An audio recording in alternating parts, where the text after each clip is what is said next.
নমস্কার।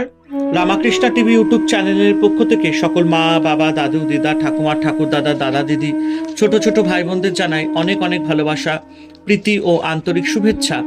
সবাই ভালো আছেন, ভালো থাকবেন। আমি আবারও চলে এসেছি শ্রী শ্রী রামকৃষ্ণ মিশনের স্বামী লোকেশ্বরানন্দ মহারাজজির সম্পাদিত শতরূপে সারদা সম্পর্কে আলোচনা করতে। এবং আমরা আলোচনায় আছি লোকজননী অধ্যায়তে প্রবাজিকা বেদান্ত প্রাণার লেখায়, এবং আজকে আমরা আলোচনা করব তৃতীয় ভাগ। এবং একটি কথা বলবো, যারা যারা আমার শতরূপে সারদা সম্পর্কিত আলোচনার ভিডিওগুলি দেখা মিস করেছেন, অবশ্যই আপনারা আমার রামাকৃষ্ণা টিভি ইউটিউব চ্যানেলের শতরূপে সারদা প্লে লিস্টে আসবেন এবং সেখান থেকে আপনারা আগের ভিডিও বা এপিসোডগুলো দেখে নিতে পারবেন। তো চলুন আজকের আলোচনা শুরু করা যাক। শ্রী মার স্নেহ ভালোবাসা যেমন পাত্র অপাত্র নির্বিশেষে সমানভাবে প্রবাহিত হতো, অপরদিকে মায়ের প্রতিটি সন্তানও অনুভব করতেন মা যেন তাকেই সবচেয়ে বেশি ভালোবাসেন। জৈনিক ভক্ত মায়ের বাড়িতে এসে প্রসাদ পাচ্ছেন, একই সঙ্গে খেতে বসেছেন, আর আরো জনা 15 ভক্ত মা নিজে পরিবেশন করছেন সবাইকে। ভক্তটির মনে হয় এতজন ভক্তের মধ্যে মা যেন তাকে সবচেয়ে বেশি যত্ন করে খাওয়াচ্ছেন। কিন্তু খাওয়া হয়ে গেলে অন্য ভক্তদের সঙ্গে কথা বলে জানলেন যে প্রত্যেকেরই মনে হয়েছে যে মা তাকেই বেশি যত্ন করছেন। একদিন ঘাটাল থেকে একদল লোক পদব্রজে এসেছে উদ্বোধনে মাতৃদর্শনে। অতি দিনহীন বেশ, অমার্জিত রক্ষকেশ দেখে মনে হয় তারা একেবারেই নিঃসম্বল। মায়ের কথা লোকমুখে শুনে বড় আশা করে তারা এসেছে মাতৃদর্শনে, কিন্তু এসে দেখে যে মাতৃভবনের দরজা বন্ধ। এদিকে মা ঠিক সেই সময় কি প্রয়োজনে দোতলার বারান্দায় এসে দেখেন সামনের খোলা মাঠে বহু লোক তারই দিকে চেয়ে বসে আছে। মাকে দেখে তারা বলে উঠল, আগে মা, আমরা বহু দূর দেশ থেকে এসেছি, জগৎ জননীর দর্শন কি মিলবে? মা সেবককে বললেন, ওদের নিয়ে এসো। আহা, ওরা কত দূর থেকে এসে বসে আছে।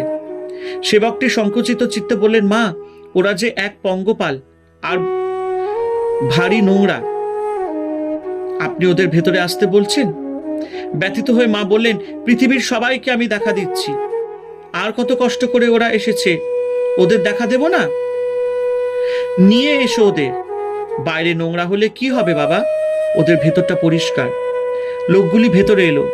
মায়ের অনাস্বাদিত পূর্ব স্নেহের মাধুর্য অন্তরে অন্তরে অনুভব করে তাদের শ্রান্ত ধুলিমলিন মুখগুলি আনন্দে উজ্জ্বল হয়ে উঠল। সেদিন ঠাকুরের ভোগের জন্য একজন ভক্ত প্রচুর পান্তুয়া ও সিঙ্গারা পাঠিয়েছিলেন। ঠাকুরকে নিবেদন করে সেই সব তাদের মধ্যে বিলিয়ে দিলেন। মায়ের স্নেহ করুণার স্পর্শ পেয়ে সেই দরিদ্র নিঃস্ব সন্তানরা মর্মে মর্মে অনুভব করল, ইনিই সত্যি দিন দুঃখীর মা, তাদের করুণাময়ী জননী। আরেক দিনের চিত্র, জয়রামবাটিতে মায়ের বাড়ি। ঝিরঝির করে বৃষ্টি পড়ছে, আকাশ মেঘে ঢাকা, তাই সময়টা সকালবেলা হলেও চারিদিক প্রায় অন্ধকার। দেখা গেল খিড়কি দিয়ে মা বাড়িতে ঢুকছেন। মাথায় একটা ঝুড়িতে কিছু শাকসবজি। কয়েকজন ভক্ত এসেছেন বাড়িতে, তাদের জন্য মা স্বয়ং গ্রাম থেকে শাকসবজি সংগ্রহ করে মাথায় করে বয়ে এনেছেন। স্বামী বিবেকানন্দ বলতেন, ছোট ছোট ঘটনাতেই মানুষের চরিত্র মাহাত্ম্য বেশি ফুটে ওঠে। মায়ের মাতৃরূপটিও উজ্জ্বলতর হয়ে উঠেছে এই রকম অসংখ্য প্রাত্যহিক ঘটনায়। উদ্বোধনে মায়ের কাছে এসেছেন এক মহিলা ভক্ত, সঙ্গে তার শিশুকন্যা। কন্যাটি মায়ের কম্বলের মায়ের কাছে শুয়েছিল। একসময় কম্বলটি নোংরা করে ফেলে। মহিলা ভক্ত স্বভাবতই অত্যন্ত অপ্রস্তুত, কিন্তু মা শুধু যে কিছু মনেই করলেন না তাই নয়, নিজে সেই কম্বল ধুয়ে দিতে চললেন। মহিলাটি আপত্তি করে বললেন, মা, তুমি কেন ধোবে?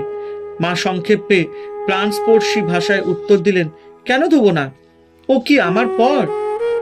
জৈনিক যুবক সন্তান ডান হাতের আঙুল কেটে ফেলেছেন, বাঁ হাতে চামচ দিয়ে অতি কষ্টে খাচ্ছেন। মা দেখে আর স্থির থাকতে পারলেন না, নিজে হাতে তাকে খাইয়ে দিলেন। শুধু সেদিনই নয়, যতদিন না তার হাত সম্পূর্ণ সারল, সেই যুবক সন্তানটি প্রতিদিন মায়ের কাছে বসে শিশুর আনন্দে মায়ের হাত থেকে খেতেন।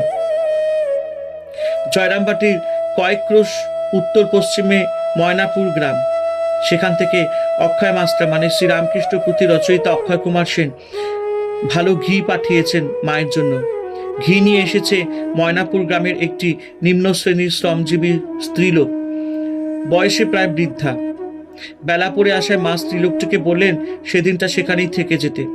রাতে তার শোবার ব্যবস্থা হলো মায়ের ঘরের বারান্দায় দরজার পাশেই। স্ত্রীলোকটি ম্যালেরিয়া রোগী, তার উপর আগের দিনের পরিশ্রমে রাতে জ্বরও এসেছিল। পরদিন রোজকার মতো খুব ভোরে উঠে মা দেখলেন স্ত্রীলোকটি অসারে বিছানা নোংরা করে ফেলেছে, অথচ তখনও সে ঘুমে আচ্ছন্ন। মা চিন্তিত হয়ে পড়লেন। সকালে জানাজানি হলেই সবাই স্ত্রীলোকটিকে তিরস্কার করতে থাকবে, তার লাঞ্ছনার আর সীমা থাকবে না। তাই মা ধীরে ধীরে মেয়েটিকে জাগালেন।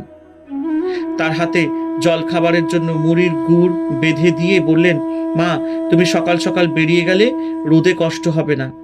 স্ত্রীলোকটি চলে গেলে কেউ ঘুম থেকে ওঠবার আগে মা নিজের সব পরিষ্কার করে ফেললেন। কেউ কিচ্ছু বুঝতে পারল না। মায়ের জন্য ভক্তেরা যেসব জিনিস নিয়ে আসতেন তা যদি অতি সামান্য হয় তাতেও মায়ের আনন্দ। কয়েকজন দরিদ্র চাষি দূরের গ্রাম থেকে পায়ে হেঁটে মাথায় করে বয়ে এনেছে নিজেদের হাতে ফলানো শাক তরকারি। প্রাণের স্বাদ সেসব দিয়ে মায়ের সেবা করেন, কিন্তু মনে সংকোচ। মাকে কত লোকে কত ভালো ভালো জিনিস দেয়, এইসব সামান্য জিনিস মা কি নেবেন? মায়ের বাড়িতে পৌঁছে তাদের সব ভয় সংকোচ দূর হয়ে যায়। মা সাগ্রহে সব গ্রহণ করে নানাভাবে আনন্দ প্রকাশ করতে লাগলেন। আর একবার এক দরিদ্র ভক্ত মোটা কাপড় এনেছে মায়ের জন্য। তারও মনে স্বাভাবিক সংকোচ। মা কিন্তু পরম সমাদরে সেই কাপড় গ্রহণ করে বলেছেন, বাবা এই আমার গরদ ক্ষীরদ নিরদ। শ্রীমা বলতেন, জিনিসের কি আর দাম, যে দেয় তার প্রাণের টান, ভক্তি তো দেখতে হয়।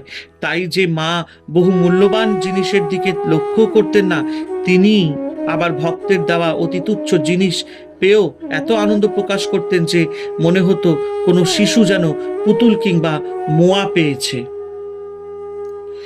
এক ভক্ত অনেক কষ্ট করে দূরদেশ থেকে সরু সুগন্ধি চাল আনিয়েছেন মায়ের জন্য। পরে একজন ভক্তিমতী মহিলাকে দিয়ে সেই চালের ভালো পিঠে তৈরি করিয়েছেন মাকে খাওয়ানোর জন্য। সেই পিঠে নিয়ে যখন জয়রামবাটি রওনা হচ্ছেন তখন বিকাল হয়েছে। রওনা হওয়ার মুখে জৈনিক ব্রাহ্মণ ভক্ত তাকে মনে করিয়ে দিলেন মা ব্রাহ্মণের বিধবা, রাতের চালের জিনিস তিনি মুখে দেবেন না। ভক্তটির মাথায় আকাশ ভেঙে পড়ল। সত্যি তো, এ কথা তো তার আগে মনে হয়নি। এত পরিশ্রম, এত আশা, সব বুঝি বৃথা গেল? যাই হোক, তিনি ঠিক করলেন মায়ের উদ্দেশ্যে তৈরি জিনিস মায়ের পায়ে নিয়ে গিয়ে নিবেদন করবেন। গ্রহণ করতে হয় তিনি গ্রহণ করবেন, ফেলতে হয় তিনিই ফেলবেন। জয়রামবাটি যখন পৌঁছলেন তখন সন্ধে। মা কিন্তু সব দেখে ও শুনে খুব প্রসন্নভাবে বললেন, বাবা মুখে দেব বই কি, তুমি এত দূর থেকে বই নিয়ে এসেছো, কত কষ্ট করে তৈরি করিয়েছো, আর একজন দূর দেশ থেকে কষ্ট করে পাঠিয়েছে, রাত্রে ঠাকুরকে দিয়ে মুখে দেব, তুমি এজন্য চিন্তা করো না। উপস্থিত একজন সন্তানকে লক্ষ্য করে মা হাসি মুখে বললেন, ছেলেদের জন্য আমার কোনো নিয়ম কানুন ঠিক থাকে না। অনুরূপ আরেকটি ক্ষেত্রে মা একবার বলেছিলেন, ছেলেদের কল্যাণের জন্য আমি সব করতে পারি।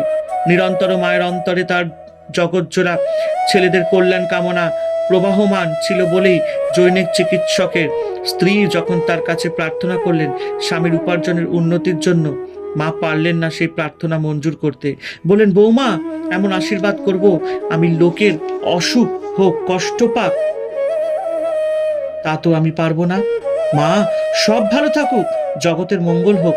নিত্য স্নানের পর তার মুখে উচ্চারিত হতো ওই প্রার্থনা, মা জগদম্বে জগতের কল্যাণ করো। মায়েরই জগতের বহির্ভূত নয়, গৃহপালিত পশু পাখি জীবজন্তুও পোষা চন্দনা গঙ্গারাম সকলের মতো তাকে ডাকতো, মা ও মা। মাও উত্তর দিতেন, যাই বাবা যাই, এই বলে পাখিকে ছোলা জল দিয়ে আসতেন। কারণ পাখির মাতৃ সম্বন্ধনের অর্থই হলো তার খিদে পেয়েছে। বিড়াল মায়ের স্নেহ যত্নে বংশবৃদ্ধি করত নির্ভয়। অন্যেরা বিড়ালের দৌরাত্মে বিরক্ত, তাদের খুশি করতে মা মাঝে মাঝে ছদ্মকোপে লাঠি তুলে নিতেন হাতে, কিন্তু ভীত বেড়াল আশ্রয় নিত মায়েরই পায়। মাও সঙ্গে সঙ্গে লাঠি ফেলে দিতেন। জয়রামবাটিতে দেখা যেত গোবৎসের হাম্বা হাম্বা ডাকে মা ছুটে গিয়ে তার বন্ধন মোচন করছেন, কখনো বা যন্ত্রণা কাতর গোবৎসকে দু হাতে জড়িয়ে তার ব্যথার স্থান আরাম করেছেন। জৈনিক সাধু যখন জিজ্ঞাসা করেছিলেন, তুমি কি সকলের মা, এই সব ইতর জীবজন্তুরও? মা উত্তর দিয়েছিলেন, হ্যাঁ, ওদেরও মা। হরে কৃষ্ণ কৃষ্ণ কৃষ্ণ হরে হরে, হরে রাম রাম রাম হরে হরে। জয় শিব শম্ভু, জয় দেবী দুর্গা দুর্গতি নাশিনী, জয় মা কালী।